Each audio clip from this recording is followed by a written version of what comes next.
Role of government dalam pelayanan publik. Faktor-faktor yang mendorong terbentuknya WOG adalah satu, faktor eksternal, yaitu adanya dorongan publik dalam mewujudkan integrasi kebijakan, program pembangunan dan pelayanan publik akibat perkembangan teknologi informasi dan dinamika kebijakan untuk menyatukan institusi pemerintah sebagai penyelenggara kebijakan dan pelayanan publik. Yang kedua, faktor internal, yaitu terjadinya fenomena ketimpangan kapasitas sektoral sebagai akibat adanya nuansa kompetisi dan ego sektoral dalam pelayanan publik. Suatu sektor bisa menjadi superior terhadap sektor lain, tidak berjalan beriringan, tetapi justru kontraproduktif atau saling mematikan. Perbedaan orientasi masing-masing sektor dalam pelayanan publik dapat menyebabkan tumbuhnya ego sektoral yang mendorong perilaku dan nilai individu ataupun kelompok yang menyempit pada kepentingan sektor. Keadaan ini akan merugikan semua karena penguatan sektor tanpa adanya nilai-nilai kesatuan hanya akan menyebabkan persaingan antar sektor yang kontraproduktif terhadap tujuan-tujuan yang lebih besar atau yang berskala nasional.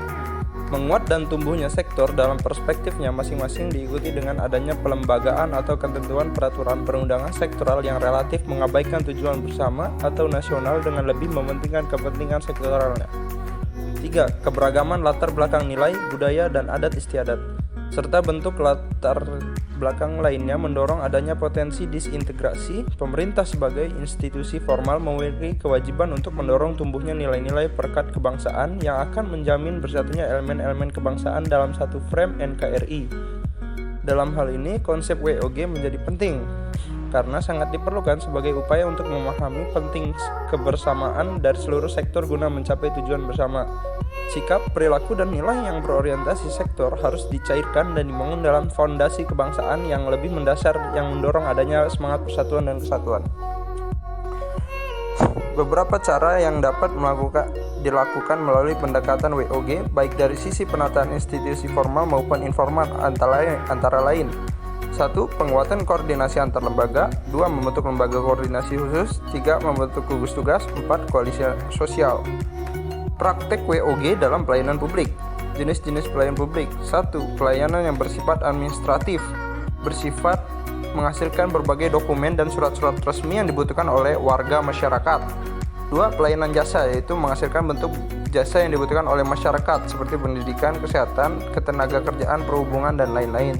Pelayanan barang, menghasilkan jenis barang yang dibutuhkan oleh warga masyarakat seperti jalan, perumahan, jaringan telepon, listrik, air, dan lain-lain. Pelayanan regulatif, yaitu pelayanan melalui penegakan hukum dan peraturan perundang-undangan maupun kebijakan publik yang mengatur sendi-sendi kehidupan masyarakat. Pola pelayanan antara lain. 1. Pola pelayanan teknis fungsional adalah pelayanan sektoral yang sifatnya hanya relevan antara satu sektor dengan sektor tertentu. 2. Pola pelayanan satu atap, pelayanan yang dilaksanakan secara terpadu pada satu instansi pemerintah yang berkaitan sesuai dengan kewenangan masing-masing.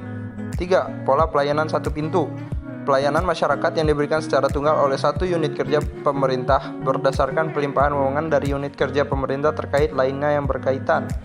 4. Pola pelayanan terpusat, pelayanan masyarakat yang dilakukan oleh suatu instansi pemerintah yang bertindak sebagai koordinator terhadap pelayanan instansi pemerintah lainnya yang terkait dengan bidang pelayanan masyarakat yang bersangkutan. Yang kelima, pola pelayanan elektronik, pelayanan yang paling maju dengan menggunakan teknologi informasi dan komunikasi yang merupakan otomasi dan otomatisasi pemberian layanan yang bersifat elektronik atau online sehingga dapat menyesuaikan diri dengan keinginan dan kapasitas masyarakat. Implementasi WOG dalam pelayanan publik di Provinsi Sumsel. Smart Province berdasarkan Peraturan Gubernur Sumsel Nomor 47 Tahun 2017 tentang penyelenggaraan Sumsel Smart Province. SCC yang diresmikan September 2018 merupakan satu pusat data atau monitoring yang mensinergikan dan mengintegrasikan semua layanan publik organisasi perangkat daerah di lingkungan Pemprov Sumsel dalam satu sistem. Pengembangan aplikasi Simata merupakan sistem informasi satu data Sumsel berbasis web dan Android yang menyediakan data yang akurat, mutakhir, terpadu, dan dapat dipertanggungjawabkan, mudah diakses dan dibagi pakaikan oleh internal maupun masyarakat Provinsi Sumsel. SP4N Lapor merupakan sistem pengelolaan pelayanan publik atau aspirasi dan pengaduan online rakyat yang dikelola oleh Diskominfo. Program internet desa dan website desa. Program ini untuk menyediakan fasilitas internet dan sumber daya manusia di desa. Terima kasih.